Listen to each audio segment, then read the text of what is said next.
தாய் தமிழ் உறவுகளுக்கு வணக்கம். திமுக வழங்கிய இடங்களை நிராகரித்தார் என்ற தலைப்பில் இந்த காணொலியை காண்கிறோம். திமுக வழங்கிய இடங்களை நிராகரித்தார். 2026 தமிழக சட்டசபை தேர்தல் திமுக கூட்டணியில் தொகுதி பஞ்சாயத்து தலைவலியாக உருவாக்கியுள்ளது. கடந்த முறை போட்டியிட்ட தொகுதிகளை விட இந்த முறை குறைத்துக் கொள்ள வேண்டும் என்று திமுக கூட்டணி கட்சிகளுக்கு நிர்பந்தம் செய்கிறது.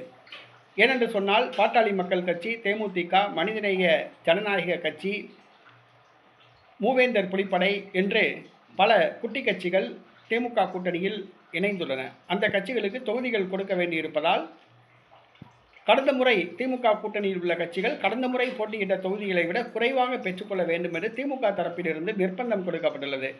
காங்கிரஸ் கட்சி மிகப்பெரிய தலைவலியாக உருவெடுத்துள்ளது. காங்கிரஸ் கட்சிக்கு 23 தொகுதிகள் தான் வழங்க முடியும் என்று திமுக கூறிவிட்டது. காங்கிரஸ் நிராகரித்துள்ளது.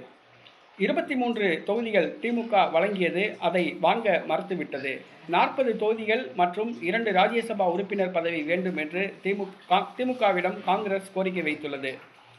நேற்றைய தினம் கிறிஸ்டோங்கர், காங்கிரஸ் கட்சியின் மேலிட பொறுப்பாளர், திமுகவிடம் பேச்சுவார்த்தை நடத்துவதற்காக அனுப்பப்பட்ட கிறிஸ்டோங்கர் அவர்கள் திமுக வழங்குகிற 23 தொகுதிகளை அப்படியே தாங்கள் பெற்றுக்கொள்ள தயாராக இல்லை என்று தெரிவித்துள்ளார். மேலும் தமிழக வெற்றி கழகம் தமிழக அரசியலில் மிகப்பெரிய சக்தியாக உருவெடுத்துள்ளது. இளைஞர்களை அந்த கட்சி ஈர்த்துள்ளது.